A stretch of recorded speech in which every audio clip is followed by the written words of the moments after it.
안녕하십니까. 작은 시선들을 이어 큰 지성을 만들어가는 정준이의 논 정준입니다. 끝날 때까지는 끝난 게 아니다. 미래는 전과 같지 않을 것이다.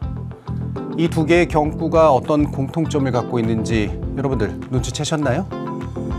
첫째, 야구와 연관된 말이고, 둘째, 뻔한 말인 것 같지만 깊은 통찰이 담겨 있으며, 셋째, 그럼으로써 인생을 야구에 빗대어 표현할 수 있게 한다.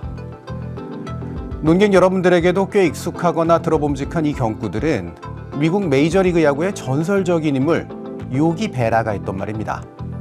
선수로서도 감독으로서도 탁월한 사람이었을 뿐 아니라 요기즘, 즉 요기 베라식 화법이라는 신조어까지 생길 정도로 멋진 말솜씨를 보여서 메이저리그 팬들은 물론 전 세계 사람들과 미디어를 매료시켰죠. 이렇게 좋은 대중 스포츠 선수는 우리 삶과 문화 속에 선명한 족적을 남깁니다. 우리나라에서 프로야구가 시작된 게 1982년이니까 아마도 가장 대중적인 스포츠라고 할 만한 프로야구의 역사도 어느덧 40년이 넘었습니다. 제가 아직 초등학생, 당시로서는 국민학생이었던 시절에 시작되었는데요. 저도 출범 첫 해에 오비베어스의 어린이 회원이기도 했고 한때는 야구 기록표를 작성하기도 했을 만큼 열혈 팬이었습니다.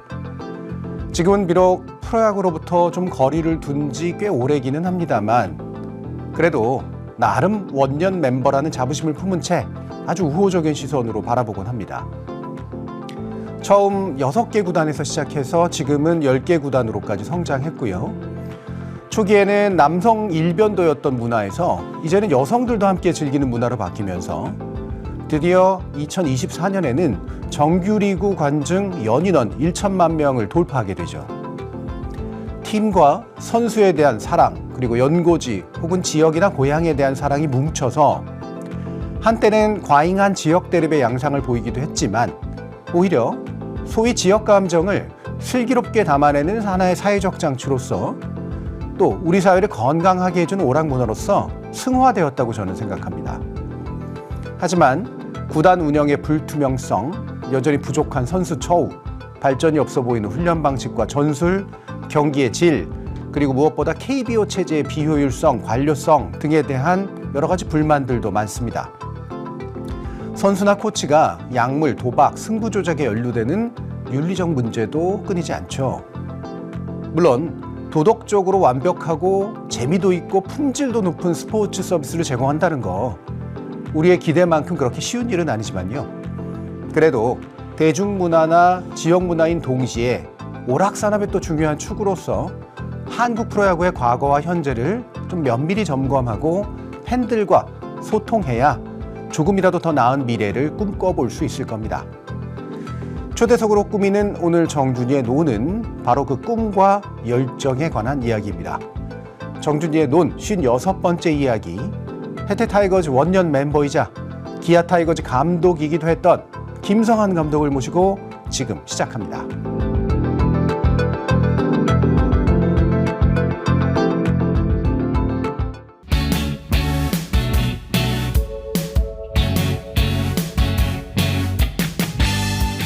네, 안녕하십니까. 제가 따로 구체적으로 소개시켜드리지 않아도 워낙 저희 논객 여러분들이나 팬들도 아주 잘 아시는 김성환 감독님 모셨습니다. 안녕하십니까? 네, 안녕하세요. 반갑습니다. 예, 먼 길 이렇게 오시게 해서 죄송합니다. 네, 아닙니다.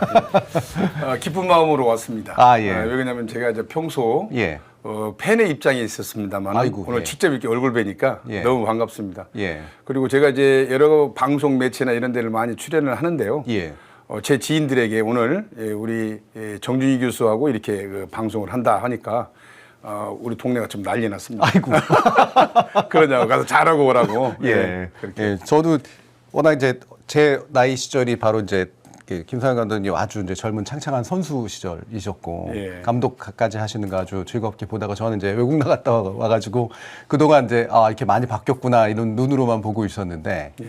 이렇게 직접 뵈니까 그래도 예전에 그 아우라가 이렇게 확 느껴집니다. 아유, 감사합니다. 세월이 많이 지났죠. 예. 예. 아무래도 저희가 기억하는 거는 이른바 오리궁뎅이 타법이라 그러잖아요. 그렇죠. 예. 지금도 기억난다면 이렇게 몸을 되게 낮춰가지고 이렇게 치시는 네. 그게 워낙 또 인기도 있는 방식이었고 진짜로 되게 효율적인 방법이라면서요, 그게.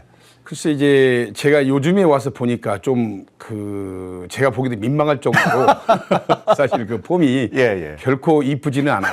예, 그래서 저도 사실은 하면서도 그 당시에도 예. 좀 더 멋진 폼으로 야구를 좀 하고 싶었는데 그거보다는 좀 더 효율적으로 안타가 많이 나올 수 있는 확률이 어떤 것인가 뭐 이런 거에 대해서 연구를 하다 보니까 우리 공들이 타법이 계속 지속됐던 것 같아요. 예. 그리고 또 투수도 사실 겸하셨잖아요. 예. 그렇습니다. 예. 예, 투수는 사실 제가 직접 하려고 했던 것은 아닌데 그때 당시에 타이거스가 선수 부족으로 인해서 투수가 많이 부족했거든요. 예. 돌아가신 우리 김동혁 감독님께서 예. 저 고등학교 다닐 때 투수를 했던 모습을 봐왔거든요. 아, 예. 그래서 제가 이미 대학교 다닐 때 그 투수로서의 생명은 끝나 있었습니다. 예, 팔꿈치 부상으로 인해서 아이고, 예. 투수를 할 수가 없는 상황인데 프로에 돌아와서 갑자기 감독님께서는 투수를 해야 된다. 근데 그 말을 거역하기가 참 어렵더라고요. 예. 그래서 일단은 하자. 하고 감독님이 명령이니까 하고 그다음에 내가 준비해야 될 것은 내가 투수로서의 한계점이 왔었을 때 타자로서 예. 내가 해야 될 일을 해야 되겠다고 저는 내 나름대로 타자 준비를 하고 있었어요. 하고 계셨었던 예. 거고. 그런 코칭 스태프들이 제가 타자로서 전향을 할 것은 아마 생각지도 못했을 거예요. 아, 예. 저 혼자 이렇게 노력을 하면서 준비를 하고 있었기 때문에. 예. 이미 이제 스스로는 이제 그러니까 투수로서는 내가 더 성장할 수 없다. 끝났다. 이렇게 보고 계셨고 알고 준비는 있었습니다. 예. 타자로 이렇게 하셔서 이제 성공적으로 사실 전환을 하신 건데. 예. 요즘이야 이제 뭐 선수 생명 아끼고 이러는 것도 좀 있고 이게 투수 같은 경우는 특히나 이건 거의 소모품처럼 팔이 쓰이잖아요. 그러니까 막 어깨도 관리해주고 막 이러는데 사실 그 초기만 해도 혹사당하지 않았습니까? 제가 이제 그때는 몰랐어요. 예. 감독이 나가라면 나가서 던지고 들어오라면 들어오고 이렇게 이제 했었는데 예. 수동적으로. 근데 제가 나중에 기록을 보니까 프로야구 82년도 원년도에가 전반기 40경기, 후반기 40경기예요. 예. 근데 제가 보니까 36경기인가에서 10승을 했더라고요. 아이고, 예. 그러니까 지금 한번 생각해 보세요. 예. 40경기 안에 제가 10승을 했다는 거. 요즘에는 144경기에 10승은 친구들도 많지 않거든요. 그렇죠. 예.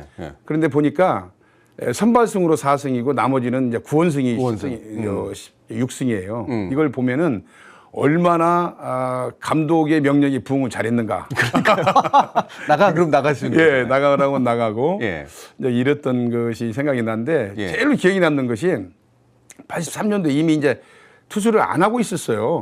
그랬는데 산미 슈퍼스타즈가 그때 당시에 리그에 선두를 달리고 있었고 저희가 리그 3인가로 아마 두 경기 반 차이 지고 있는데 예. 광주 홈 경기가 3연전이 있었어요. 투수가 많이 없습니다. 그래서 2승을 거뒀는데 마지막 3연전에 아침에 감독님께서 야, 너 오늘 선발이야 이러는 거예요. 깜짝 놀랐어요. 한 번도 그 해에 던진 적이 없었거든요. 그래서 이제 그 말을 듣고 해보겠습니다 했는데 정말 저는 제가 소모품으로 아마 그 선발로 나가라고 했었을 것 같아요. 감독님 입장에서. 근데 의외로 제가 5대0 완봉승을 거뒀어요. 예. 그러니까 뒤에서 깜짝 놀랐죠. 예. 그래서 그게 이제 1983년도에 한국 시리즈 우승하는 계기가 된 거죠. 그래서 저희 팀이 리그에 그 산미를 제치고 선두로 이게 뛰어나가는 계기가 만들어졌던 겁니다. 예. 대단하십니다. 예. 그래서 그때만 하더라도 그냥 감독이 나가서 던져라 하면 던지고, 예. 뭐 이런 그 시절이었으니까요. 예. 뭐 나중에 이제 선수들 뭐 이게 뭐 어깨 보호 이런 그런 것은, 관념이 없었을 때니까요. 안중이도 네, 그리고 뭐- 또 강했어요. 예. 지금 생각하면 강한 거예요. 강한 거죠. 예. 예. 그러니까 뭐 지금 같았으면 이제 뭐 부상 금방 당하고 아마 이제 예. 그렇게 되고 그랬을 텐데 그때 뭐 최동원 선수 막 이런 분들 진짜 어깨 뭐 거의 매일 던지고 박철순 선수 같은 경우도 거의 매일 던지고 막 그러셨잖아요. 예. 많이 던졌죠. 그 당시에는 이렇게 지금 같이 뭐 4일, 5일 이렇게 턴을 주지 않고 예. 그냥 뭐 이렇게 던졌고 심지어는 일주일에 6경기를 하는 데 있어서 3번 정도 연속 그 2주, 3주 나오면 예. 언론에서 가만히 있지 않아요. 예. 혹사선 시킨다, 막 이런 이야기를 많이 하거든요. 그렇죠. 그런데 감독의 입장이 돼 보면은요, 예. 급한데 이겨야 되는데, 그러니까 최소한도 그것을 그 선수들을 보호하면서도 어쨌든간에 틈만 있으면 잘 던지는 선수를 내보내고 내 마음에 그 믿음이 있는 선수를 내보내야 될 거 아니겠습니까? 예. 그런 그 경향이 생기는 거죠. 예. 예, 그래서 이제 실패하면 이제 비난에 연속이 되는 거고. 그렇죠. 특히 뭐 예전에는 진짜로 엄청 감정이 뜨거웠잖아요. 뭐 지금도 그렇긴 합니다만. 그렇죠. 예. 그리고 타자가 이제 제가 그 3번 타자 예. 역할을 이제 주로 하셨고 도루도 또 엄청 잘하셨잖아요. 제가 89년도에 도로 3위를 한 적이 있어요. 32개인가요? 아마 그런 걸로 알고 있습니다. 32개로 나와 있네요. 근데 그 전까지만 하더라도 저는 이제 그 홈런이나 안타만 치는 저는 선수지 다리가 느리고 도루를 할 수 없는 선수로 이렇게 그렇게 사람들이 인식이 되어 있죠. 그런데 제가 88년도에 30개의 홈런을 치고 26개의 도루를 했었어요. 근데 그 이듬해 생각을 해보니까 조금 욕심이 나더라고요. 30이 최초로 우리나라 최초로 도전하고 싶은 그런 욕심이 생겼어요. 근데 사실 그 전에 제가 20-20이라는 그 기록을 제가 이미 세워놨는데 그 당시에 우리나라가 얼마나 이 기록에 대해서 무심했냐면 20-20이라는 용어 자체가 없었어요. 그래서 20-20을 그 달성을 하고도 제가 기록을 달성한지를 몰랐어요. 나중에서 보니까 이제 20-20, 30-30이 나오니까 그때서 이제 제가 30-30. 그때 메이저리그에 있는 호세 칸세코라고 홈런 치는 선수가 있는데 그때 40-40을 했던 게 제가 신문에 본 기억이 있거든요. 그러니까 이걸 한번 노려봐야 되겠냐. 그 당시에 우리가 40개 홈런을 치기라는 것은 쉽지는 않았거든요. 그래서 30-30을 한번 노려봐야 되겠다 했는데 88년도에 홈런 30개를 쳤지만 도루 26개를 못했고요. 그다음에 89년도에 또 제가 32개 도루를 했지만 27개인가 8개인가 하여튼 홈런을 치고 말았어요. 아이고 아깝네. 그래서 30-30을 제가 못했습니다. 그런 20-20, 30-30이라는 게 사실 홈런 타자는 장타자니까 발이 느리다. 그런데 발까지 빨라? 이제 이렇게 되는 거잖아요. 그렇죠. 이제 사람들이 인식이 틀려지는 거죠. 그래서 굉장히 좀 다재다능한 정말 사실 감독이 보기엔 되게 예쁜 선수였을 것 같아요. 그렇죠. 그런 선수만 한 30명 보유하면 감독은 그냥 앉아서 게임하면 졸고 있다 이런 느끼고 뭐 이런 형태가 되지 않을까. 근데 재미가 없어질 것 같아요. 뭔가 박진감이 좀 있어야 되는. 그렇죠. 뭔가 전술도 좀 이렇게 작동하고 그래야 되는 거니까. 이렇게 참 선수로서 엄청나게 화려하셨는데 지금 MVP를 3번 하신 거죠. 그러니까 시즌에서 2번 하셨고, 네, 그렇습니다. 올스타전에서 1번 하셨고, 네, 그렇습니다. 이것도 좀 대단한 기록입니다. 운이 좋았죠. 제가 이제 딱 기억하는 그 연도 안에서 정말 그 탁월한 활약을 하신 선수, 진짜 이제 5손가락 안에 반드시 들어가는 김성환 감독님이신데, 사실 야구를 어떻게 시작하신 걸까 제가 이번에 좀 궁금하더라고요. 찾아봤더니 원래는 군산에서 태어나신 거잖아요. 맞습니다. 그리고 애초에 야구를 하시게 된 게 그냥 야구를 해야 뭔가를 뭐 밥이라도 먹고 학교라도 다닌다 이런 생각이셨다고요. 글쎄 이제 그 당시만 하더라도 놀이가 그렇게 많지 않았을 때라 동네에서 아마 다들 그 시대의 동시대의 사람들은 아마 그 기억을 하실 텐데 동네에서 그냥 이렇게 노는 거예요. 놀이 맨 땅에서 아무거나 맨 땅에서 그냥 뭐 하는 건데 마치 지나가다가 그 학교에 감독 선생님께서 이렇게 쭉 지켜보시다가 저 애가 좀 괜찮은 것 같은데 와서 이제 야구를 한번 해볼 생각이 없느냐. 이제 이렇게 말씀하시길래 사실은 제가 학교 다니면서 야구부가 멋진 유니폼을 입고 야구장에서 야구하는 모습을 제가 계속 봐왔거든요. 근데 이제 뭐 하는 방법도 모르고 그때가 초등학교 4학년이니까 선뜻 가서 하겠다 이런 것이 아니었는데 제안을 해주시니까 하겠습니다 이렇게 됐어요. 그리고 이제 부모님한테 가서 나 야구할래요. 그러니까 그래라 그냥 그때만 해도 지금은 야구 하려고 하면은 부모들이 뭐 여러 가지 신경을 쓰고 뭐 해야 되지만 그때는 형제간이 많으니까 그래라 가서 한 거예요. 근데 너무 재밌더라고요. 초등학교 4학년 때부터 그렇게 야구가 시작이 됐죠. 그 야구 하시면서 운동화 하는 걸 처음 신어보셨다면서요? 그렇습니다. 근데 그 운동화를 그 당시에는 운동화 신기가 쉽지가 않았거든요. 그때 지금 돌아가신 우리 KBO 사무총장을 하신 첫 번째 일기 사무총장 하신 이용일 그 당시 경송고무라는 신발 공장을 고무신 만드는 고무신. 거기서 나오는 고무신이 제일 인기가 많았어요. 그거 신고 있었는데 야구를 하니까 고무신 입고 야구할 수는 없잖아요. 그러니까. 그때 이제 운동화를 처음 신어봤죠. 근데 던지니까 앞에가 너무 빨리 떨어지는 거예요. 이 앞에가. 근데 끌리니까. 끌리니까. 근데 왼쪽은 성성한데 오른쪽만 또 공장에 가서 오른쪽만 조라할 수는 없지 않습니까? 그렇죠. 예. 그래서 이제 많이 소모했던 그런 생각이 있는데 예. 그때 처음으로 운동화를 신었습니다. 예. 제 어렸을 때 기억, 전 어렸을 때 야구하는 걸 되게 좋아했고, 그래서 이제 제가 전학간 학교에 야구부가 있어가지고, 야구 유니폼 멋있고 이제 그러니까. 예. 그런데 이제 그쪽에서 한번 해보면 어떻겠냐 했는데, 딴 그 운동부에 끌려갔거든요. 그래가지고 안 했는데, 이유 중에 하나는 사실 부모님한테 부담 드리는 게 싫은 게 좀 있었어요. 예. 저 때만 해도 이제 80년대니까, 야구 하려면은 배트 사고, 그 신발 사고, 또 그때 막 여러 가지 브랜드들이 한참 또 유행할 때였거든요. 비싼 건데 네. 이거를 내가 어떻게 사달라 그러나 그런 마음이 있어가지고 못했고, 야구부는 그때는 좀 잘 사는 집 애들의 스포츠라고는 생각이 좀 있었거든요. 네. 근데 이제 시작하실 때는 사실 전혀 그렇지 않았던 거 아니에요? 그때는 예. 그 신발만 사면 됐어요. 글러브도 주고 예. 유니폼도 주고 모든 장비는 다 그 학교에서 제공을 해줬고요.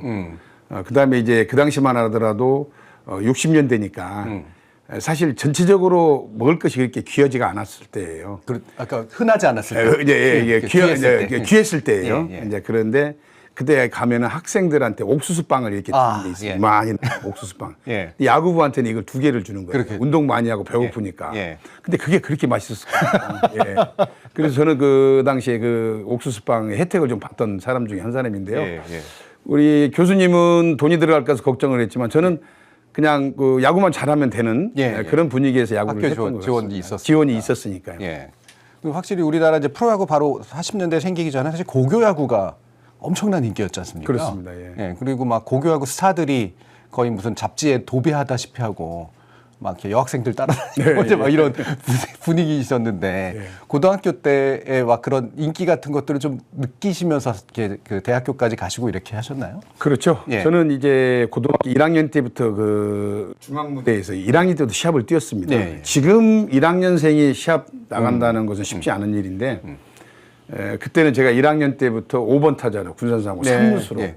시합을 나갔었습니다. 그래서 동대문 야구장에 가서 처음으로 야간에 조명의 밑에서 야구를 해봤던 그런 기억이 있습니다. 예. 그래서 그때만 하더라도 동대문 야구장에 표를 그때는 이제 입장권을 이렇게 예매라는 것이 없습니다. 그렇죠. 현장에 가서 다 줄 서야 되니까. 줄 서서 예. 쭉 을지로까지 이렇게 줄 서갖고 있어야 돼요. 예. 심지어는요. 뒤에 있는 사람이 사람들 머리를 받고 가서 앞에 가서 표를 샀다는 얘기도 있습니다. 이렇게.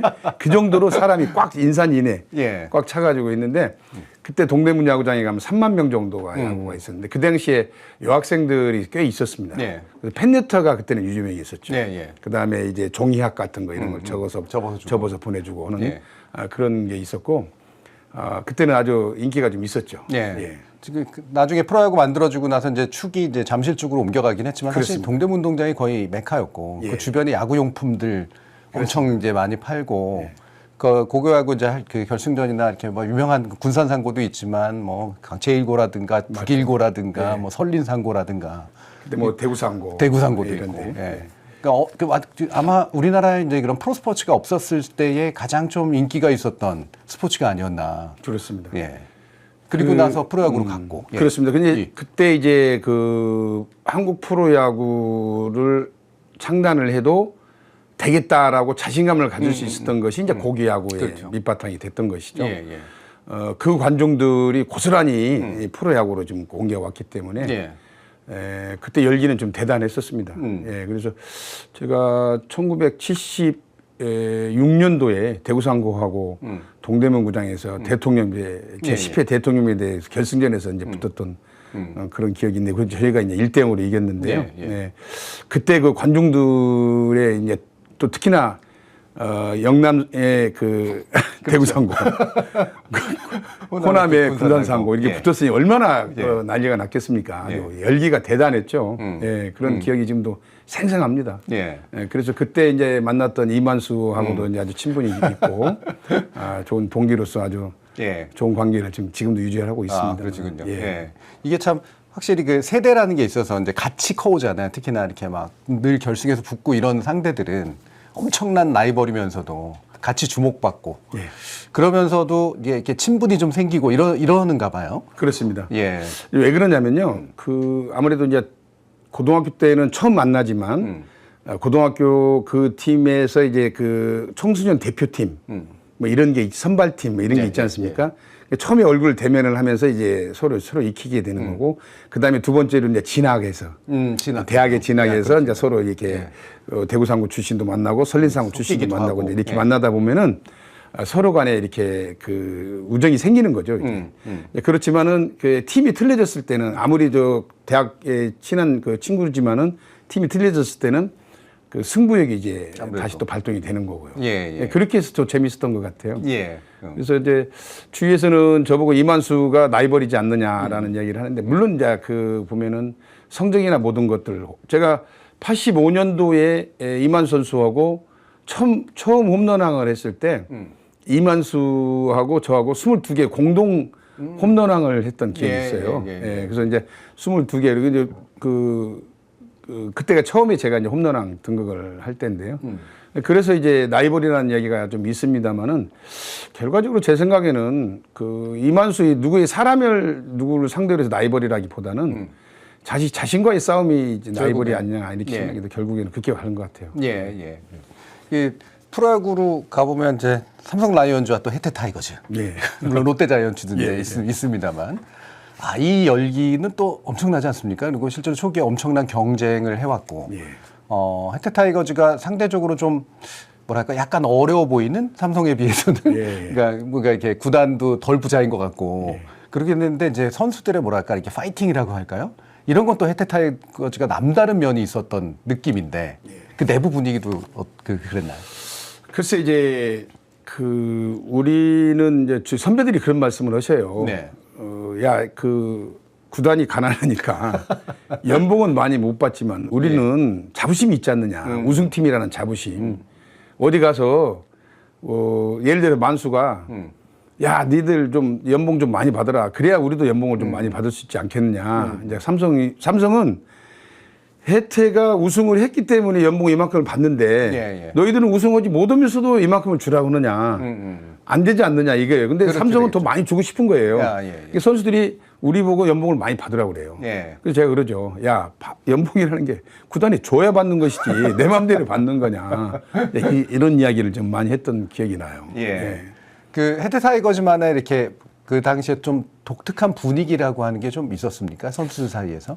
있죠. 왜냐면 이게 이제 쭉 보면은 그 70년대부터 그 김봉현, 김준환, 김일권 이 선배들이 결국에 이제 그 프로야구 82년도에 처음 들어오셨잖아요.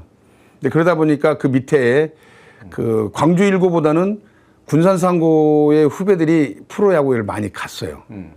그러다 보니까 군산상고가 된 거예요. 사실 거기가 모든 군기가 군산상고의 어떤 그 뭐라고 할까요? 이렇게 서열이 그렇게 먹여지니까 선배들 이게 깍듯이 하는 거예요. 근데 이제 그래도 타이거스가 잘 나갈 수 있었던 이유 중에 하나는 뭐냐면 그 선후배들 간의 이런 관계를 원만하게 잘 풀어갔기 때문에 갈등 없이 이렇게 그 팀이 처음에 초창기에 정착을 할 수가 있었지 않나 생각이 들어요. 그래서 저는 그 김봉현, 김준환, 김일권 선배가 처음에 타이거스의 기반을 너무 잘 잡았기 때문에 그런 그 전통이 계속해서 이어져 왔고 학교에 관계없이 강만식, 차영화 뭐 이런 선수들 광주일고 우승팀 멤버가 있었지만 이런 사람들과의 갈등이 없이 타이거스를 운영을 하지 않았는가 생각이 들어서 그게 우리 아마 팀 내 최고 강점이 아니었나 생각이 들어요. 그렇죠. 구단의 분위기도 있고 뭐 감독의 역량도 있지만 결국 선수들 사이에서의 있습니다. 화목함이라는 게 이게 참 중요한 거겠군요. 시합 때요. 나만을 위한 그런 시합을 하게 되면은 선배들의 눈초리가 말을 하지 않아도 그렇겠네. 보통 요즘에는 제가 이제 중계 방송을 해설을 이렇게 하다 보면 요즘은 개인주의가 많아요. 홈런 많이 치고 안타 많이 치고 이걸 이제 제일 중요시 여기는데 그 당시만 하더라도 나를 희생을 하고 진루타를 때려주고 게임을 승리하는 것 이것을 사람들이 제일 우선으로 생각을 했거든요. 이제 그런데 나만을 생각해서 스윙을 크게 한다든가 보내주고 뭐냐면 진루타를 때리지 않는다든가 혼자서 치고다가 병살 죽는다든가 이러면 들어올 때 뭐라고 하지는 않아도 선배들의 그 시선이 엄청나게 무섭게 느껴져요. 그러니까 그게 보이지 않는 이 팀의 어떤 분위기가 되는 거죠. 그래서 찬스가 되면은 내가 밀어서 한 베이스 보내주고 팀의 승리를 위해서 같이 웃고 그럴 때 이제 그런 생각이 들어요. 그래서 그게 아마 초창기 때 타이거스가 강점이 아니었나 생각이 들어요. 누가 꼭 보내줘라. 그리고 특히 이 김웅룡 감독님이 작전이 별로 없어요. 보내기 번트 이런 거 잘 안 하지 않습니까? 근데 안 하는데 보내주지 못하면 또 그걸 가지고 뭐라고 하셔요. 그러니까 안타를 치면 좋지만 안 됐을 때는 팀을 생각하는 것을 사선책으로 팀을 생각을 해라. 이런 이야기를 많이 하시죠. 예. 자, 김웅룡 감독님은 매우 독특하시죠. 예, 선수들에게 이렇게 다정다감함에는 없어요. 예, 절대 그건 없습니다. 예.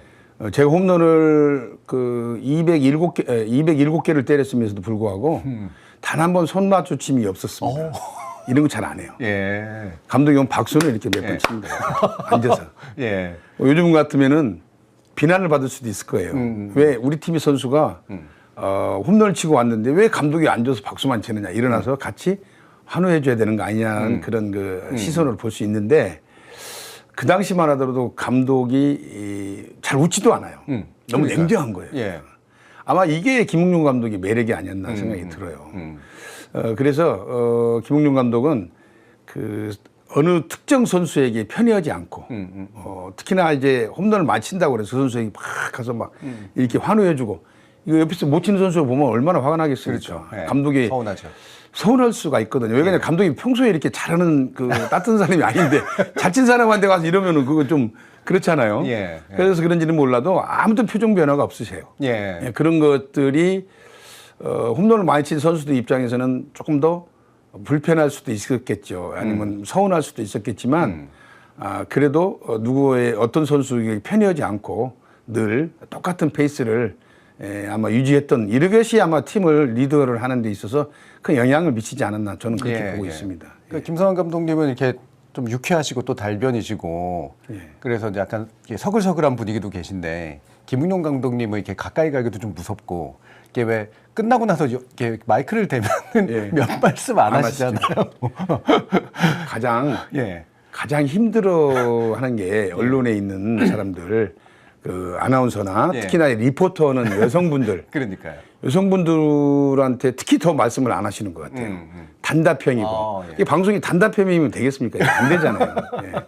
그래서 많이 힘들었던 것 같아요. 근데 감독님이 또 다른 면을 사복을 입고 식사를 한다든가 하면서 또 맥주도 한 잔 이렇게 하실 때 이렇게 보면은 말씀을 많이 혼자서 거의 독차지 다 하셔요. 또 그런 면이 있어요.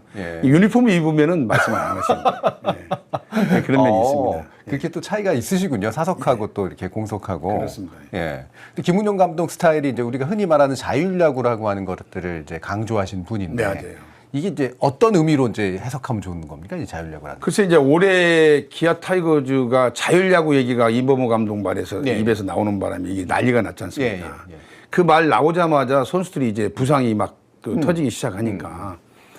근데 저는 그 자율야구의 표현이라는 것은 뭐 자율야구 할 수 있어요. 맞아요, 그게. 자율야구를 해야 되는데 이 자율야구라는 게 그냥 나 하고 싶은 만큼 나 편한 대로 이게 아니거든요. 적어도 팬들에 대한 예의를 지킬 수 있을 정도의 내 몸을 만들어 가지고 그렇죠. 자기 책임을 져야 된다. 내 책임을 져야 된다. 돈 내고 입장권을 사가지고 야구를 보러 오시는 분들이 계시는데 내가 제대로 된 몸을 만들지 않고 내 기량을 연마하지 않고 그라운드에 선다는 것은 그건 대단히 실망스러운 일이죠. 김웅룡 감독은 그 책임을 분명히 물어요. 그리고 훈련 시간도 그렇게 많지 않습니다. 전지훈련을 가면 예를 들어서 하루에 뭐 이렇게 그 몇 시간 또 오후에 몇 시간 딱 이렇게 하고 나머지는 개인 시간을 줘요. 이게 사실은 개인 시간을 줘야만이 나 혼자만의 훈련을 할 수가 있는 거거든요. 그렇겠죠. 팀 훈련을 하루 종일 저녁 내 해봐야 힘들기만 하지 나한테 돌아오는 게 별로 없거든요. 이 김웅룡 감독은 그걸 아시는 거예요. 그렇게 하는 것이 효율적이라는 것을 이미 알고 있고 그다음에 전지훈련을 가도 3일 훈련하고 하루 휴식을 꼭 줍니다. 그 휴식 시간에 자기만의 생각을 하는 시간을 가지라는 것이죠. 그래서 자율야구가 이렇게 정립이 됐는데 최근에 들어보면 자일야구 그러는데 자일야구 시작을 해가지고 훈련을 안 하고 몸을 안 만들어서 부상에 시달리고 있으면 이게 의미가 없지 않습니까? 올해 자일야구 이야기를 해서 이범호 감독이 좀 곤혹스러운 일을 좀 겪고 있지 않습니까? 팬들 입장에서 야구를 제대로 안 시키다 보니까 훈련량이 적다 보니까 부상에 시달리는 거 아니냐 비판을 받는 거죠. 그 어차피 제가 볼 때는 그건 자초한 일이기 때문에 올해 가을부터는 지금 아마 가을에 지금 그 오키나와에 있는데 엄청난 훈련량을 하겠다 이렇게 이야기를 하는 거거든요. 그러면 전년도에 훈련량을 안 했다는 얘기고 똑같은 얘기거든요. 그렇죠. 이 김웅룡 감독 같은 경우에는 우승을 딱 하고 3번, 4번 우승을 해도 우승 파티 딱 끝나잖아요. 그 다음부터 하시는 말씀이 뭐냐면 자 지금도 내년도 준비를 해야 된다. 3일 훈련을 쉬면은 적어도 30일 훈련을 해야만이 내 몸을 원래대로 만들 수가 있는 거다. 이렇게 선수들한테 강조를 하면서 자꾸 이렇게 의식을 심어주는 거죠. 그러니까 선수들이 마음을 놓을 수가 없는 거고. 그리고 팀 내에 보면은 그 저변이 많지는 않지만은 언제든지 그 포지션을 노리는 후배들이 많이 있었거든요. 그렇겠죠. 그렇기 때문에 놓을 수가 없는 거죠. 그래서 저는 이렇게 장기간 동안에 우승을 할 수 있었던 원동력은 김웅룡 감독님의 그런 카리스마 또 철학, 야구에 대한 철학 이런 것들이 있었기 때문에 가능하지 않았나 저는 그렇게 생각을 하고 있습니다. 그러면 스스로 감독 생활을 하실 때 그 경험이나 그 본이 좀 상당히 좀 영향을 줬다고 보십니까? 저는요. 감독이 좀 이른 나이에 감독이 됐었습니다. 근데 이제 제가 우리 김웅룡 감독님의 룰 모델이 되고 싶다고 저는 서로 생각을 했어요. 모든 것을 김웅룡 감독님을 따라서 해야 되겠다. 단지 욕하는 것만 빼고. 혼자 욕을 잘 줘서.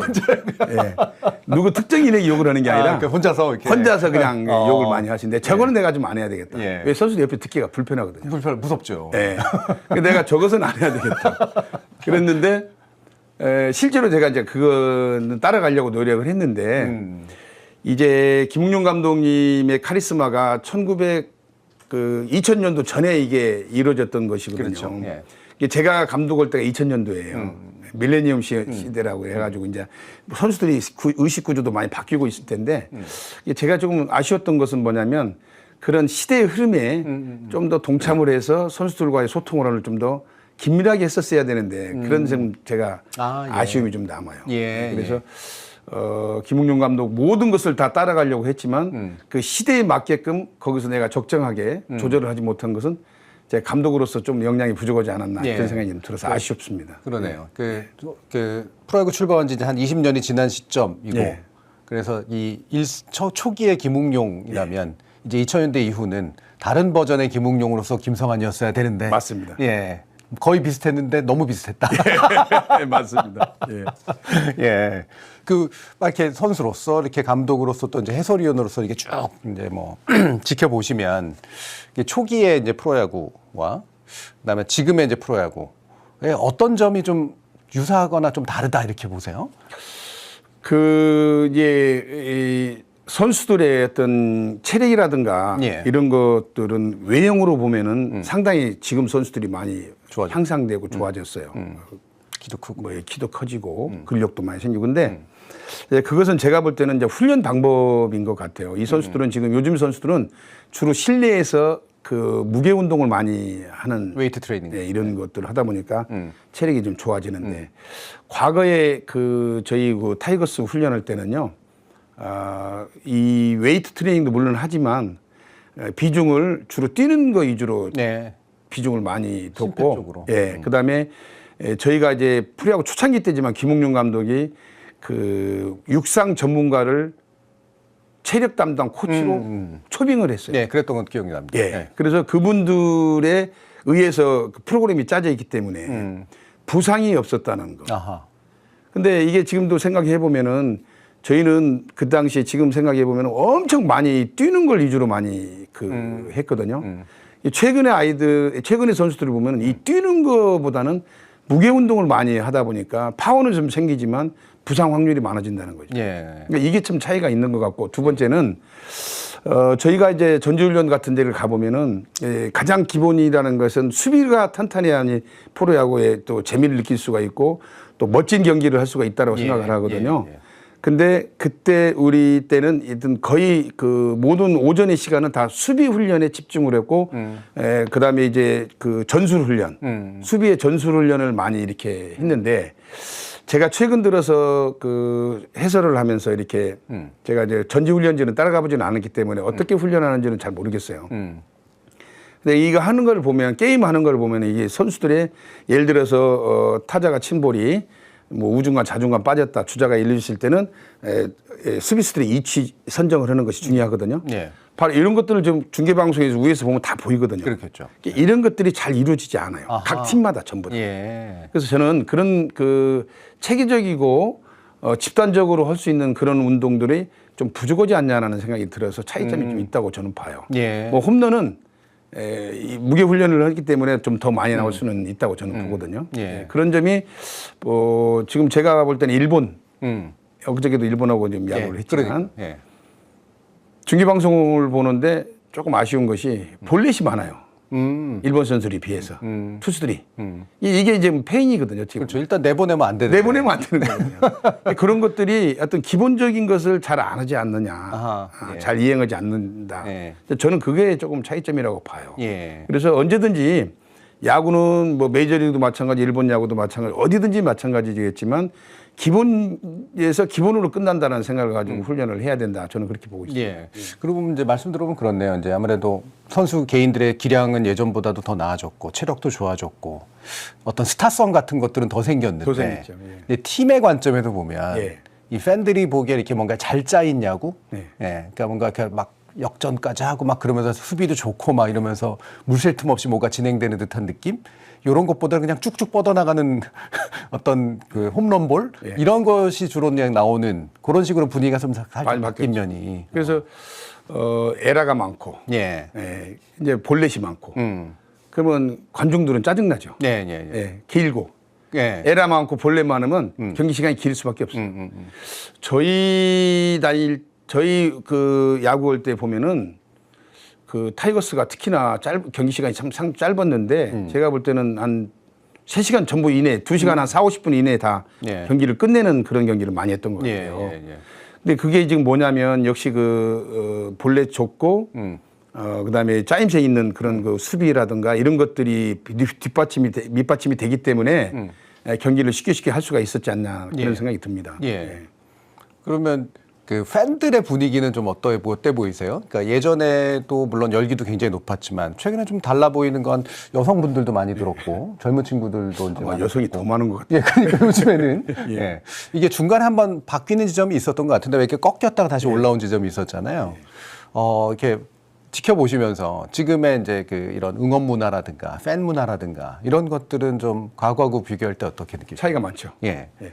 처음에는 남성 위주였던 네, 그 아무래도. 관중 문화가 있었어요. 그다음에 예전에는 이제 막 소주 먹고 술. 일단 이게 그룹이 가서 내가 이제 응원하는 팀이 예. 안타를 하나 치면 야 소주 한 잔. 그렇죠. 안타 2개 치면 소주 2잔. 3회 되면은 지금 야구를 하고 있는지 어쩐지도 모르겠어요.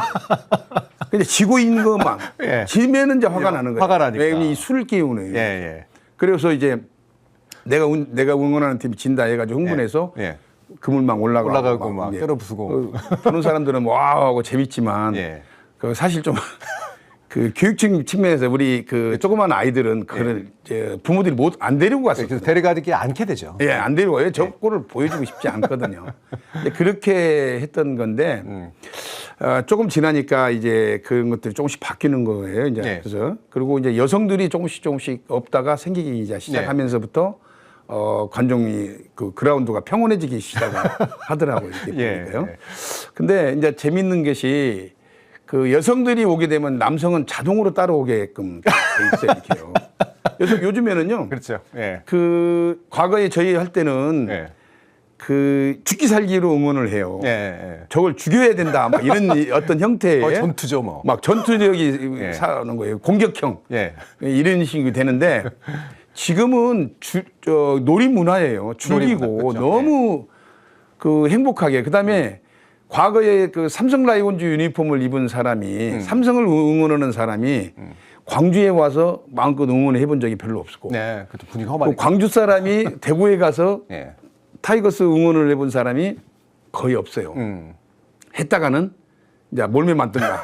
뭐 이런 그 문화가 좀 있었는데 지금은 유니폼을 입고 롯데 유니폼, 하나 유니폼, 혜태 유니폼, 기아 유니폼이고 뭐 다 섞여가지고 예. 같이 응원하는 그런 문화가 됐어요. 그러니까 과거에는 지역 감정이 상당히 드셌죠. 그렇죠. 예. 예. 근데 그래도 그럴 것이 제가 이제 인천이라든가 그 서울 경기를 이렇게 가보고 또 부산 경남 쪽에 이제 게임을 가보면요. 그 당시에 호남 사람들이 타이거스를 응원해주는 사람들이 그 고향을 떠나서 많이 서름을 받고 생활했던 사람들이 많죠. 아무래도 그 당시에 예. 80년대. 더군다나 80년대는 또 그 국가적으로도 여러 가지 군사정부였고. 군사 예. 5.18도 있었고. 예, 그러니까. 이러다 보니까 사람들이 이게 극도로 이게 예민해지다 보니까 아주 극단적인 응원을 좀 많이 했었어요. 그리고 더군다나 인천이라든가 서울 같은 데 가면 객지 생활에서 서러움이 있었던 것을 이 울분을 전부 여기다 그렇죠. 푸는 거예요. 예. 그러니까 제가 그 어느 책에다 이렇게 썼어요. 타이거스의 응원은 그 단순히 응원이 아니라 뭐 절규에 가까운 절규에 응원에 가깝다. 이렇게 그렇죠. 제가 예. 썼는데 이 노래를 부르는 걸 보면 그 목포의 눈물이 어떻게 응원가가 될 수가 있습니까? 그렇죠. 그런 걸 보면은 예. 저도 야구장 위에서 밑에서 이렇게 플레이를 하다가 예. 목포의 눈물을 부르는 거 보면 저도 가슴이 뭉클해요. 애절하죠. 예. 예. 그리고 어김없이 이기면은 목포의 눈물이 나와야 되고. 뭐 비 내리는 호남선하고 좀 경쾌하니까 그건 좀 나왔습니다. 예. 그래서 그렇게 그 사람들의 그런 마음을 내가 좀 이해가 되더라고요. 선수 예. 입장에서도 보면. 예. 그래서 저도 나도 모르게 목포의 눈물을 따라서 그라운드에서 불렀던 그런 기억도 좀 있는데요. 예. 지금의 응원 문화는 완전히 100% 다르다. 뭐 180도 바뀌었어요. 예. 그래서 지금은 이제 뭐 즐기는 그리고 일부 게임 지니까 화가 나서 뭐 이렇게 그 뭐라고 하는 그런 친구들도 있지만 대부분은 대부분. 내일 이기면 되지 않느냐. 예. 오늘 이 시간을 즐기자. 그 음악에 맞춰서 신나게. 예. 그런 문화가 많이 자리를 잡은 것 같아요. 예. 옛날하고는 틀리죠, 완전히. 예. 그러니까 이제 만년 꼴찌인 팀들도 그래도 결국 응원하시는 분들이 제가 질 줄 알고도 이런 와서 경우가 있어요. 예. 잠실 야구장에서 제가 그 짬뽕을 시켜 먹고 홈런을 쳤어요. 예. 근데 그 홈런 친 걸 기자가 이제 짬뽕 먹는 모습을 기자가 본 거예요. 스포츠 기자가. 예. 그리고 이 기자가 이걸 이제 크게 제목을 끄는 거 썼어요. 일면에. 가판에. 옛날에 가판이 나왔잖아요. 예. 근데 거기에다가 뭐라고 썼냐면 짬뽕 타자 뭐 이렇게 홈런포 이렇게 해서 짬뽕을 먹고 홈런을 쳤다 해가지고 빨갛게 이렇게 그 당시 스포츠 신문들이니까. 스포츠 신문에 난리가 났어요. 예. 그런데 이제 다음에 이제 저희가 원정을 어디로 갔냐 부산을 갔어요. 예. 부산을 갔는데 이렇게 경찰들이 이렇게 그때는 경찰들이 꼭 나옵니다. 지금 경찰은 없어요. 야구장에가. 예. 이렇게 딱 해서 좀 이렇게 사람들 통제를 하는데 그 새를 뚫고 누가 와서 내 손에다가 10,000원짜리 하나를 이렇게 탁 꼴꼴해서 손을 넣어주면서 이걸로 꼭 짬뽕을 사 먹고 오늘 또 홈런을 쳐주십시오 그래. 예. 저 정말 눈물을 흘렸어요. 가슴이 그렇게 뭉클할 수가 없더라고요. 그렇겠네요. 그래서 아니 제가 돈이 있으니까 제가 알아서 또 하겠습니다. 근데 아니 꼭 이 돈으로 사서 드시고 홈런 쳐주세요. 그래야만 저희가 즐겁습니다. 그렇게 했는데 너무 가슴이 뭉클하더라고요. 예. 예. 그만큼 사람들이 승리에 대한 거, 지는 거에 대해서는 지는 거가 그렇게 싫어했던 것 같아요. 그렇죠. 그 당시에는. 내 삶이 되게 힘든데 지기까지 하면 더 싫은 거죠. 네, 싫은 거죠. 네. 그래서 그 당시에 해태 타이거즈는 그 여러 가지로 여러 가지 문제로 씨름하는 우리 팬들에게 좀 희망을 주지 않았었나 이런 생각이 들어서 더 열기가 있었지 않나 생각이 듭니다. 그렇죠. 뭔가 이렇게 약간 한이 풀리는 느낌도 있고, 그 당시 워낙 억압돼 있었던 그런 분위기에서. 그러면 이제 또 그것도 있잖아요. 물론 어려운 경제적으로 어려운 것도 있지만은 또 정치적으로도 이런 것도 어려움이 많이 있어서 억압당하고 그랬던 그런 시절이 있었죠. 그래서 참 그래도 프로야구가 여러 가지 문제를 안고 또 성장해 왔지만 그래도 뭔가 이렇게 사람들의 마음을 담아서 이렇게 해소도 해주고 즐기게도 해주고 이런 식으로 좀 되게 큰 역할을 해주지 않았나. 글쎄 저는 1등 공신이 돌아가신 전두환 전 대통령이라고 봐요. 왜 그러냐면 그때는 어떤 여러 가지 사회 이슈를 좀 돌리려고 아마 그렇죠. 야구를 좀 만들었던 것 같은데 오히려 그런 것들이 사람들이 그 일을 통해서 더 그 단합하는 모습도 보여줬고 그래서 그 물론 이제 그때 당시에는 그 의도는 어떻게 됐든지 간에 결과는 좀 좋아졌잖아요, 이게요. 지금은 그래서 저는 야구하는 사람 입장에서 볼 때는 그분이 이제 프로야구 1등 공신이라고 저는 보고 있습니다. 그러면 이거는 좀 약간 좀 까다로운 얘기긴 합니다만 뭐 길게 할 생각은 없는데 그래도 뭐 어떤 집단이든 간에 뭐 조직의 문제를 안고 있기도 하고 뭐 KBO라든가 불만도 있고 선수들에 대한 불만도 있고 구단에 대한 불만도 있고 이런데 이게 그래도 중요한 건 이제 팬 서비스인 거잖아요. 이 본질을 잃지 않기 위해서 현재 우리 프로야구가 그래도 이런 것들은 좀 극복해야 된다라고 얘기하고 싶으신 부분이 있다면 어떤 걸까요? 저는 요 얼마 전에 그 프로야구 선수들 도박 문제에 나왔을 때 좀 깜짝 놀랐거든요.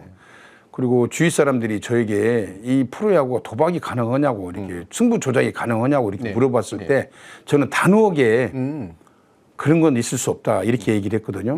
근데 나중에 좀 알고 보니까 그 도박 때문에 그게 조작이 가능한 요소들이 이제 있더라고요. 그게. 그리고 깜짝 놀랐는데 그건 사람의 의식이 문제인데 글쎄 제발 그 전체 프로야구를 생각한다면 그런 짓은 해서는 안 되죠. 절대 안 되죠. 책임감을 가져야 될 것이고 사실 이 프로야구 어떻게 탄생이 됐습니까? 그 많은 야구인들이 이 프로야구가 생겨나는 것을 그렇게 염원했던 그 야구인데 그로 인해서 이렇게 한순간에 무너질 수 있는 그런 상황을 만들었다는 것이 좀 너무나 안타깝고요.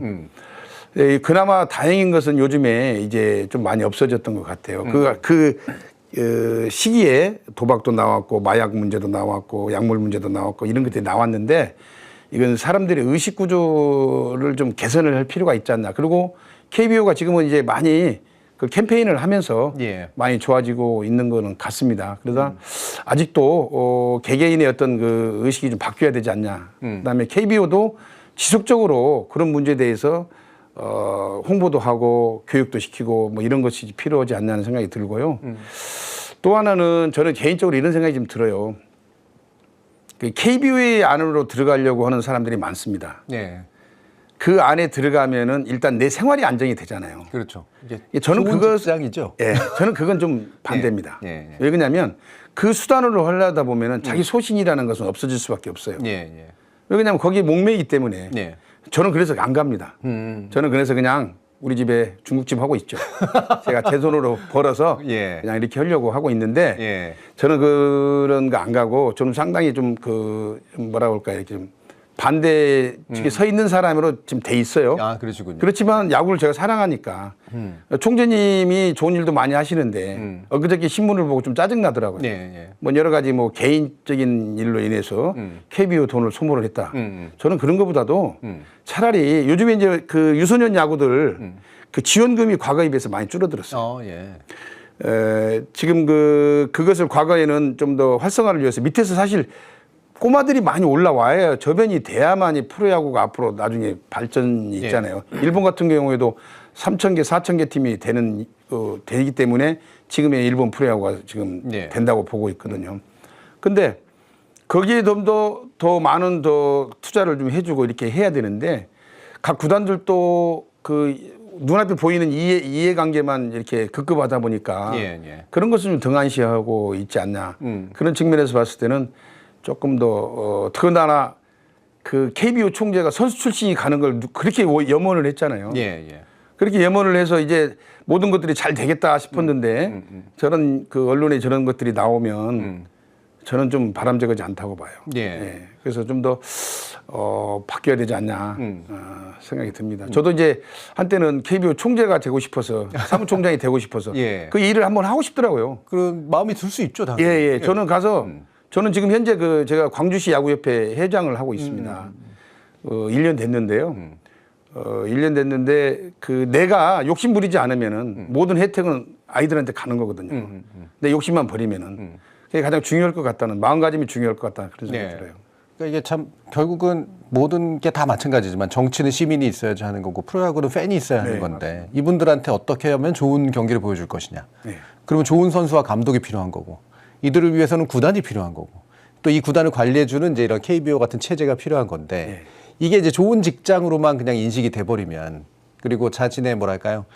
생업의 어떤 안정성만 추구하는 방식이 돼버리면 결국 모든 게 뒤집혀 버리니까. 아니 세상에 그 KBO 이 스포츠 단체가 국정감사에 끌려 나가서 무슨 이야기가 거리가 된다는 것은 말이 안 되는 얘기고 사실은. 어떻게 보면 신성한 곳을 침범당한 거나 마찬가지지 않습니까? 저는 그걸 좀 원치 않거든요.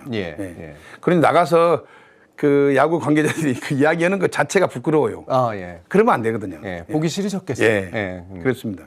아까 짬뽕 얘기도 하시고 중국 음식 요리점도 얘기하셨는데 이게 외식업으로 이렇게 전향까지는 아니셨을 것 같고 뭔가 그냥 내 생계 바탕은 좀 그렇게 해야겠다 이런 생각을 하신 건가 봐요. 제가 이제 처음에 중국 음식점을 그 운영을 하게 된 게 제가 야구 감독을 그만두고 다시 한번 야구 감독을 하기 위해서는 공부를 좀 해야 되겠다. 그래서 미국 유학기를 좀 가야 되겠는데 나 혼자만 돈 가지고 훅 떠나버리면 집에 있는 사람들은 뭘 갖고 먹고 살아요. 그래서 일단은 이걸 안정시켜 놓고 내가 가겠다 해서 그 중국 음식점을 하나 만들어서 영업이 아주 성업이 되는 것을 보고 그다음에 제가 미국 유학기를 갔었어요. 그러니까 집에서는 뭐 내가 생활비를 안 주더라도 내 생활비를 거기서 보내줄 정도로가 됐으니까 그러니까 내가 마음 편안하게 유학을 할 수가 있었던 것이죠. 그래서 처음 시작을 했는데 강주에서 그때 당시에 참 많이 저한테 도움을 많이 주셨어요. 많은 분들이 엄청나게 사람들이 많이 오시고 특히 이제 김성환 선수가 중국 음식점을 한다더라 이렇게 소문이 나니까 정말 많이들 도와주셔서 늘 감사하게 생각하고 있습니다. 애초에 그 짬뽕을 좋아하신 게 영향을 미친 건가 이 요리점을 하실 때? 약간 있습니다. 아니 제가 이제 왜 그러냐면 왜 중국 음식점을 하게 됐냐면 보통 사람들이 이렇게 그 음식점을 하는데 그때가 이제 그 소고기 파동도 나왔었고 돼지고기 파동 나왔었죠. 그 다음에 닭고기 또 파동이 나왔어요. 그 다음에 생선도 파동이 나와갖고 비브리오 해갖고 먹을 것이 없잖아요. 근데 가만히 생각하니까 제가 중국 음식점을 좋아했는데 거기는 가서 뜨겁게 볶으니까 탈날 일이 없지 않습니까? 그렇다면 이게 사실 12달 계절 타지 않는 그런 그 음식점이 될 수 있겠구나. 그 생각이 들어서 한 8개월 동안을 제가 이렇게 그 조사를 좀 쭉 해봤어요. 답사하고 조사하고 해가지고 이제 그 번화한 거리에 하나 만들었는데 아주 성업을 했습니다. 자, 꼭 가봐야겠습니다. 그리고 또 한 가지가 뭐 이거는 이제 생업하고 관련이 없으신 일입니다만 아까 이제 국정감사 얘기도 하셔서 2003년도에 이제 13년도죠. 문재인 후보에 대한 지지 선언을 하시는데 이제 동참을 하셨는데 스포츠 선수로서 또 감독으로서 대중들의 주목을 받는 입장에 사실 그런 게 쉬운 게 아니잖아요. 어떤 마음이셨어요? 제가 지금 사실 저는 그 스포츠인들이 정치에 관여해서는 안 된다고 저는 늘 그렇게 기본적으로 생각을 하고 있었습니다. 그때 제가 나주 혁신도시가 이제 그 새로 생겨서 16개 공공기관들이 다 그쪽으로 다 모였어요. 그러면 그 지역이 좀 더 발전이 되겠구나.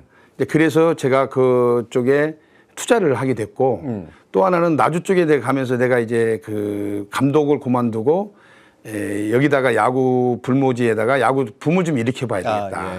그래서 KBO 총재배를 나주시에다가 제가 유치를 했습니다. 그때 이제 전국에서 학생들이 모이면 한 50개 팀이 모여요. 그래서 나주시하고 제안을 해서 거기다 야구장을 만들어서 야구협회도 만들고 이렇게 해서 활성화를 좀 시켜보자 해서 거기를 가서 이제 살게 됐는데 그러다 보니까 혁신도시 눈에 띈 거예요.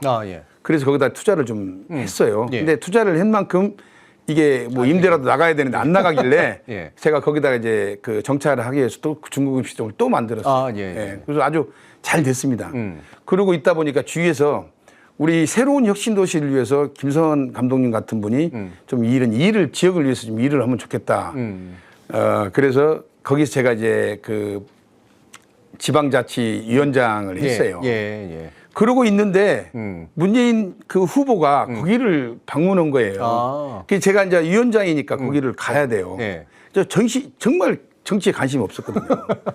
근데 와가지고 다른 사람들은 그분이 오신다고 넥타이 메고 다 이러고 앉아서 쭉 앉아서 뭐 문제도 이야기하고 뭐 요구하는 것도 막 있고 뭐 이야기를 하더라고요.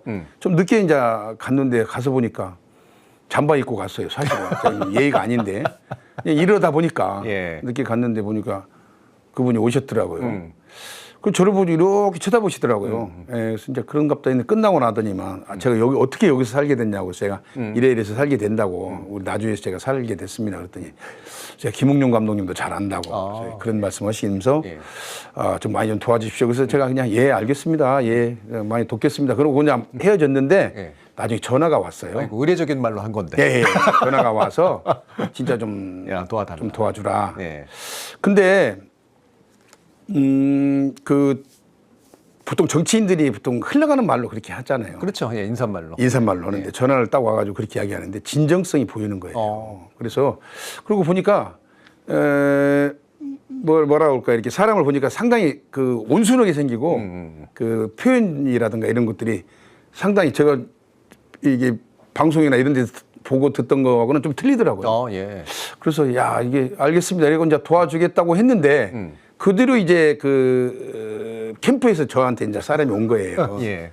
이제 하다 보니까 가만 이런 생각이 들더라고요. 기왕에 내가 도와주려면은 확실하게 도와주자. 그냥 뒤에서 뭐 이렇게 있는 동 마는 동을 해봐야 의미가 없지 않느냐. 예. 그래서 제가 이제 앞장서서 하고 제가 그 지원 연설도 나가서 올라가고 가서 하고 예. 이제 했는데 처음에는 이 정치적인 발언 이게 언어가 틀리지 않습니까? 다르죠. 다르요. 우리가 그냥 인터뷰하는 거하고는 틀린 거예요. 예. 이게 좀 지나니까 거기에 젖어들더라니까. 예. 내가 왜 문재인 후보를 뭐 좋아하느냐 예. 이렇게 하면은 그거에 대해서 당위성에 대해서 이야기를 하고 막 예. 하면서 예. 근데 보니까 사람이 너무 점잖하고 진정성이 있어 보여요. 예. 그래서 내가 정말 팬이 된 거예요. 어허. 예. 그래서 열심히 도와서 예. 광화문에서 그 승리 연설을 하는데 너무 텔레비를 보는데 너무 기분이 좋더라고요. 예. 그래서 주위에서 나보고 혹시 그 뭐 이렇게 뭐 정치로 입문하는 거 자리라도 아니냐? 받으려는 거냐? 그런 거 아니야. 예. 나는 그런 거 아니다. 예. 나는 이제 내가 만족을 했고 너무 기분이 좋았어요. 그래서 이제 실제로 그 우리 한병도 그 정무수석을 하던 분이 예. 군산시장이 공석이었기 때문에 나보고 군산시장 하면 나가라고 하더라고요. 야, 내가 예. 난 안 한다. 난 절대 난 그런 건 안 한다.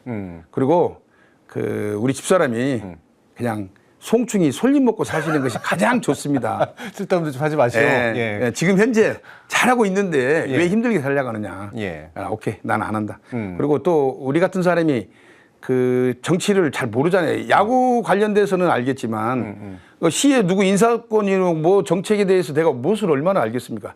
그걸 알려고 하는 건 비정상적인 거 아닙니까? 잘 된 거죠. 안 나간 것이 아주 잘한 거. 국가를 위해서 안 간 것이 다른 국가를 거죠. 위해서도 잘고 본인을 위해서도 괜찮았다. 예. 그러면 참 이렇게 우연찮은 기회에 그냥 마주쳤는데 그 마주친 분이 그냥 인사말로 넘어가지 않고 예. 진정성 있게 다가오니 예. 생각해 보니까는 사람 괜찮은 것 같아서 아이씨 할 줄 것 제대로 해주자. 제대로 했다. 예. 그래서 예. 제가 이 익산역에서도 단상에 올라가서 했고 금담로에 가서 2번이나 들고 가서 했고 목포에 가서도 했고요. 또 그때 모 방송국에 가서 30분간 또 연설도 했고. 예. 근데 이게 하다 보니까 이게 말이 잘 되더라고요. 또 이게요. 예. 잘하실 것 같아. 그래서 아주 열심히 했어요. 근데 예. 뒤에서 예. 다 난리예요. 예. 어. 근데 이게 재밌는 게 예. 그 지지하는 사람이 있는가 반면에 또 반대하는 사람이 있잖아요. 당연히 그렇죠. 예. 이게 그래서 정치가 어려운 거예요. 특히나 지방에서는 누구를 한 사람을 지지한다는 게 쉽지가 않거든요. 근데 이제 예를 들어서 제가 이제 지지하러 무등산 앞에를 가서 인사를 딱 어른들한테 가시 인사를 하니까 어떤 사람이 나는 당연히 그냥 이렇게 좋은 쪽으로만 받아들일 줄 알았더니 야, 너 속았어 이놈아. 그러니까. 김성아, 너 속았다. 예. 저 빨갱이야, 빨갱이 인마 이렇게 얘기를 하는데 예. 이 아저씨가 무슨 말씀을 하시는 건가. 그때만 해도요. 예. 그 반대편이 있는 거예요. 그렇죠. 예. 그래서 이것이 참 말 조심해야 되겠구나. 그런 생각 많이 했었어요. 예. 한편으로 막 흥도 나고 이제 뭔가 재미도 느끼고 보람도 느꼈는데 또 다른 한편으로 어이구 그런 이렇게 생각이 미칠 수 들었죠. 있겠구나. 예, 맞습니다. 예, 그런 생각도 하셨군요. 예. 그 자녀분들 이렇게 막 야구 선수 시키고 막 대를 잇게 하고 이럴 생각은 없으셨어요? 우리 아이들이 신체 조건이 좋아요. 이제 큰 아이가 185고 작은 아이가 183이에요. 예, 근데 큰 애가 운동도 좋아하고 각종 운동을 다 좋아해요. 스포츠도 좋아하고 공부도 좀 잘하고 그런데 그 엄마가 아버지 이렇게 운동하는 거를 그 고생스럽게 생각한다고 예. 처음부터 아이한테 이걸 시킬 생각이 없었던 것 같아요. 예. 근데 제가 사실은 그 육아는 전부 다 교육이라든가 이것은 집사님이 다 했거든요. 왜냐면 저는 이제 야구하기 바쁘니까. 맨날 돌아다니시죠. 예, 돌아다니니까. 예. 근데 이제 아이한테 악기 가르치고 뭐 이거 영어 공부시키고 학원 보내고 이러다 보니까 그 시기를 좀 놓쳤어요. 아, 그렇죠. 난 좀 한번 시켜봤으면 하는데 이미 이게 시기가 지나버렸어요. 예. 그래서 이제 못했는데 아이가 차분하고 공부를 좀 잘했어요. 예, 그래서 지금은 이제 미국 가서 사는데 예, 아주 열심히 잘 살고 있습니다. 그래서 예. 야구 안 시킨 게 다행이라고 생각을 해요.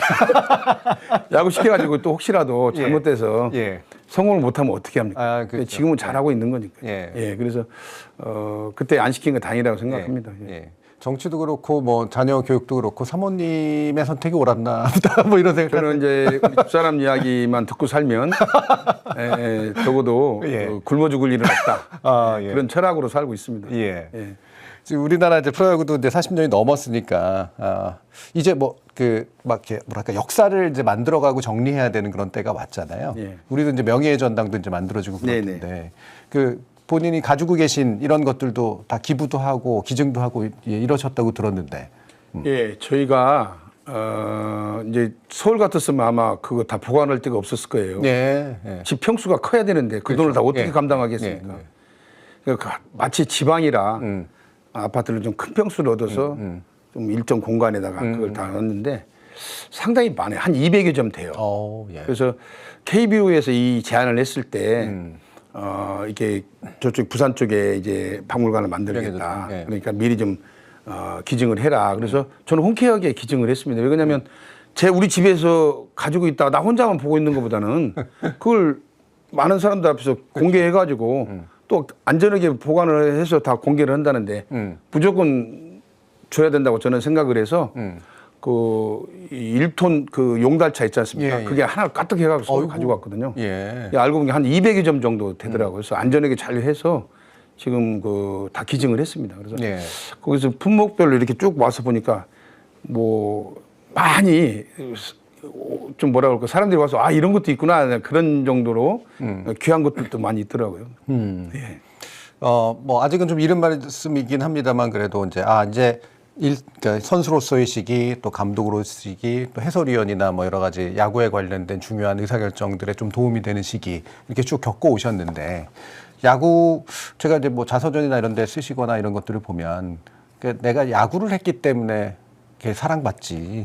예. 그냥 김성환 사랑받는 거냐 이런 생각이 있으신 것 같아요. 맞습니다. 예. 그래서 야구에 대한 정체성이 굉장히 강하신 것 같고 그 야구와 나의 인생을 어떻게 좀 이렇게 후반기로 좀 만진다면 마무리 짓는 방식으로 만진다면 어떤 방식으로 하시는 게 좋을까? 그래서 이제 제가 이제 그 상당히 망설였어요. 사실 이 책을 하나 쓴다는 것도 그 주위의 눈총이 어떨 것인가, 예. 반응이 어떨 것인가에 이게 작년에 나온 책이잖아요. 예. 책을 하나 썼는데 한 1년 정도 걸려가지고 이제 쭉 이렇게 마무리를 해서 썼는데 처음에 망설이다가 많이 망설였죠. 그러다가 그래도 내 야구 인생에 내가 어려서 초등학교 4학년 때부터 야구해가 지금까지 쭉 야구 쪽으로만 살면서 이렇게 해왔는데 적어도 이런 정도의 그 책을 하나 만들어서 나의 족적을 좀 남겨놓는 것도 괜찮겠다는 생각을 해서 본의 아니게 이제 했습니다마는 저는 지금 생각해 보니까 잘했다고 생각을 해요. 예. 한 1년 정도의 기간이 있었지만 근데 그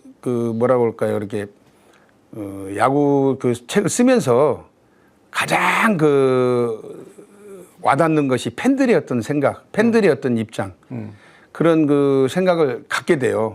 제가 처음에 쓰게 된 계기도 그냥 많은 사랑을 받았는데 그냥 그대로 없어진다 사람이 그대로 사라진다 이거보다는 많은 사랑을 받았는데 책으로나마 그런 분들에게 고마움을 표시할 수 있는 예. 장을 만들었다는 것에 대해서 큰 의미를 갖거든요. 예. 그래서 그렇지 않으면 사람이 의미가 없어지지 않을까 생각이 들어요. 그래서 그 책을 쓴 것은 좀 잘했다고 생각을 합니다. 그리고 이제 제가 이제 한동안 저도 이제 다시 현역을 좀 생각을 하고 재기를 한번 해보려고 여러 가지 노력을 했지만 지금은 이제 빨리 그것을 포기하는 자가 건강하게 살 수 있다고 생각이 들어서 예.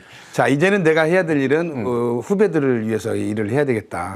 그래서 제가 광주시 야구협회에 경선에 출마를 했습니다. 아, 예. 네, 그래서 이제 경선에서 이겨서 협회 회장이 돼서 지금 직무를 수행하고 있는데 좀 매우 만족스럽게 하고 있고요. 우리 초등학교, 중학교, 고등학교 대학생들이 예. 우리 협회 산하에서 열심히 하는 것을 보면 내가 무엇을 좀 더 해줘야만이 이 아이들이 편하게 또 이 부모들이 아이들을 운동시키는 데 있어서 뭔가 조금 편리함을 가질 수 있지 않을까. 예. 그런 걸 연구해가면서 지금 하고 있습니다. 예. 잘 되고 있는 것 같고요. 예. 제가 할 일이라고는 아마 그런 것이 아닐까. 물론 이제 프로야구는 또 그 관여하시는 분들이 따로 또 잘 하시면 좋은데 예. 이상한 소리만 안 나왔으면 좋겠다.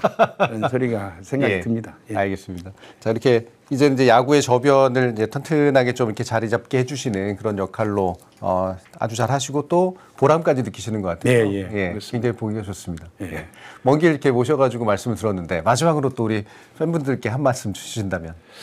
저는 늘 생각합니다. 그 인간 김성환이 오늘날 이렇게 있기까지는 그 팬들의 정말 그 열렬한 지지가 있었기 때문에 저는 있다고 생각을 해요. 그래서 요즘에는 오히려 과거에는 팬들과 만남 시간이 없었는데 요즘에는 그 제가 일상 스포츠를 하면서도 팬들하고 만나는 시간이 좀 많거든요. 예. 그때마다 내가 느끼는 것이 아 내가 정말로 과분한 사랑을 받았구나 라는 것을 많이 느껴요. 과거에는 못 느꼈거든요. 왜 그러냐면 차단을 하니까 못 느끼죠. 네. 요즘 그런 걸 많이 느끼고 살아서 제가 늘 어디 가나 그 야구를 저를 응원해 줬던 분들에 대한 감사 인사를 빼놓지 않고 하고 있습니다. 예. 앞으로도 계속 저는 야구 쪽에 남아 있을 것 같아요. 예. 그러니까 많이 응원해 줬으면 좋겠다는 생각이 듭니다. 네. 예. 자, 오늘 이렇게 또 저도 이제 팬이었던 우리 김성환 감독님 직접 뵙고 이렇게 깊은 이야기 나눠서 대단히 기쁘고 즐거웠습니다. 예. 네, 감사합니다. 감사합니다.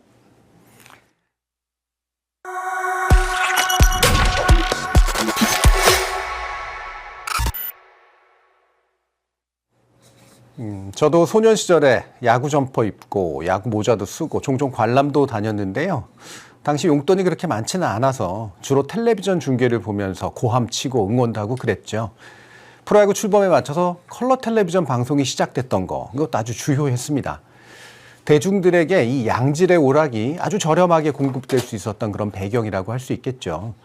네, 그러던 제가 이제 프로야구로부터 점차 멀어지게 된 건 프로야구 시대를 개막시킨 전두환 정권의 본질을 그만 알아버려서였습니다.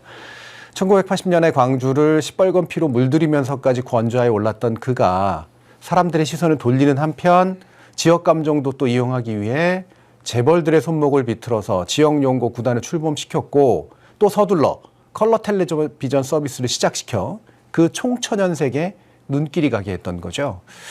어쩌면 우리 프로야구의 바탕 구조에는 또 이런 문제가 일부 아직도 남아서 프로야구를 진정한 지역 시민들의 축제이자 참여 문화의 공간이 되도록 보장하는데 한계를 보이고 있는지도 모르겠다고 저 혼자 생각해보곤 합니다.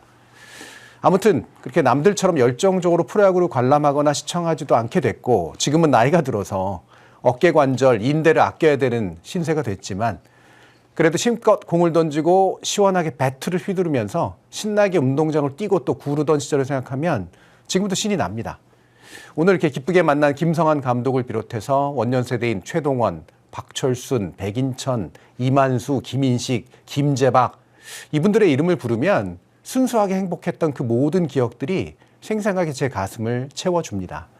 그리고 조금 후세대였던 선동열, 이종범, 이승엽, 박찬호 등과 함께 꿈을 키웠던 다른 분들 역시 그 팀과 선수들과 일체감을 느끼면서 울고 웃었던 날들 아마 영원히 기억하겠죠.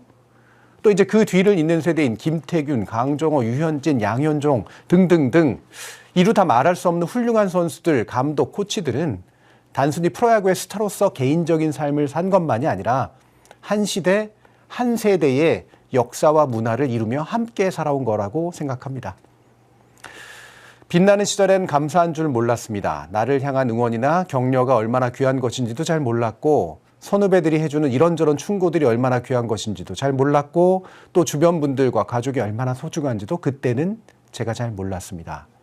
오늘 만난 김성한 감독이 딱 1년 전에 출간했던 자서전 나의 인생, 나의 야구를 통해 하셨던 말인데요. 무슨 일이건 오래 하고 깊어지면 이렇게 겸손과 감사의 철학이 생기는구나 싶습니다.